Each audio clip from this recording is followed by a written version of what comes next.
Bonjour à tous, bonjour et bienvenue dans cette vidéo sur cet oracle énergétique du mois de novembre, donc consacré aux énergies du mois de novembre, et aussi à la pleine lune du 12. Le 12, c'est aujourd'hui, le jour où la vidéo est publiée. Alors, le mois de novembre, c'est un mois énergétique qui va nous permettre d'ascensionner lentement vers la réconciliation. On est sur un mois où les énergies sont des énergies de résilience, où donc on va pouvoir se libérer notamment des vieux conflits du passé.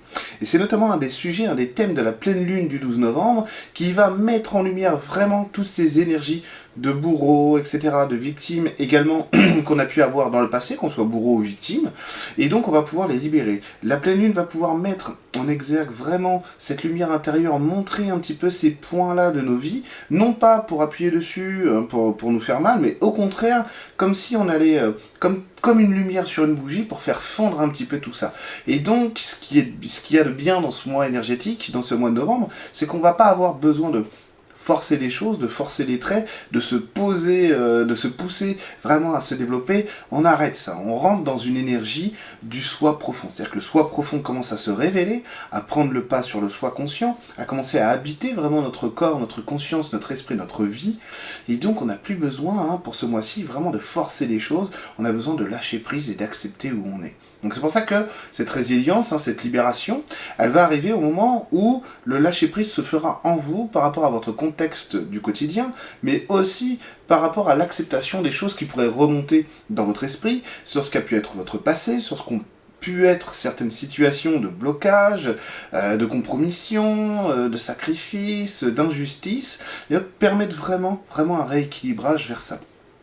On est aussi sur un mois où la Kundalini va être plus puissante. À travers cette pleine lune aussi, excusez-moi, il y a cette révélation énergétique en soi qui va nous faire monter plusieurs fois en fait des montées énergétiques pour nous permettre de vraiment nous déployer et nettoyer. Et ça se fait en douceur. C'est-à-dire ça se fait sans qu'on ait besoin vraiment d'aller travailler la Kundalini, des énergies, etc. C'est naturel.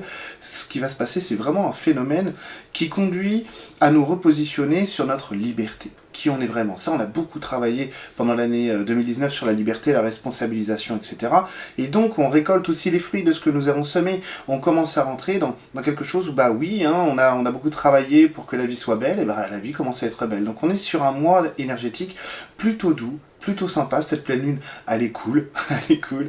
Il n'y a pas besoin vraiment de s'inquiéter. Ça peut faire ressurgir parfois de la colère, etc. Donc à ce moment-là, il ne faut pas hésiter tout le mois de novembre à poser de l'acceptation et donc à se répéter un mantra de libération. On se dit, voilà, ok, je reconnais cette énergie, j'accepte de la libérer pour moi, maintenant et pour toujours, dans l'amour, etc., etc. On répète le mantra autant de fois que nécessaire pour que l'énergie se diffuse, se décristallise et qu'elle aille retourner, si j'ose dire, dans l'étagère où elle n'aurait jamais dû sortir. Voilà, on rentre dans l'archivage, on sort nos vieux dossiers intérieurs, tout ce qui nous a compliqué la vie, tout ce vers quoi on était attaché. Vous savez, il y a beaucoup de gens aussi qui ont pas mal travaillé sur l'autorité, la liberté, etc. durant ces dernières semaines, ces derniers mois. Et aujourd'hui, on se rend compte, du coup, ça devient plus facile. Donc, il y a des gens qui ont été face à des complications dans leur existence, même matérielles, des choses qui cassaient dans leur maison, etc. Et là, en fait, il y a des réponses qui arrivent, des assurances qui débloquent, de l'argent, des réparations, etc. Alors qu'avant, on s'inquiétait, etc. Donc là, on sort de l'angoisse, on rentre dans quelque chose de plus, avec plus d'osmose, plus de simplicité. Cette Kundalini, ces Kundalini à répétition, en fait, elles vont être là aussi pour nous montrer qu'on est vu, on est entendu, c'est-à-dire qu'on est en train de, comme je le disais dans cette vidéo, de créer du lien avec le soi profond et le soi conscient, donc notre part divine et notre part humaine.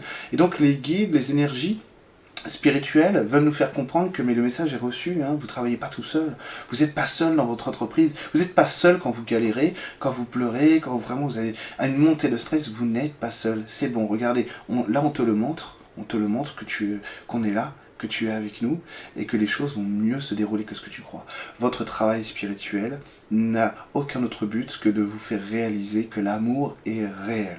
Donc profitez bien de ce mois de novembre, de ces énergies de résilience, de réconciliation, de bonté, de paix et de douceur. Et je vous donne rendez-vous pour un oracle énergétique pour les énergies du mois de décembre. Il y aura une grosse vidéo aussi sur les énergies de 2020 à venir. Alors celle-là, elle ne paraîtra pas avant le mois de décembre, mais vu que je vous prépare aussi une grosse vidéo sur le solstice d'hiver du 21 décembre, vous allez voir, on va essayer de faire en sorte que tout ça s'enchaîne correctement. Je vous souhaite à tous une agréable journée, une super pleine lune, et si la pleine lune est déjà passée, n'hésitez pas à vous reconnecter aux énergies de la pleine lune pour pouvoir bien passer un bon mois de novembre dans des énergies de réconciliation. Je vous dis à très bientôt.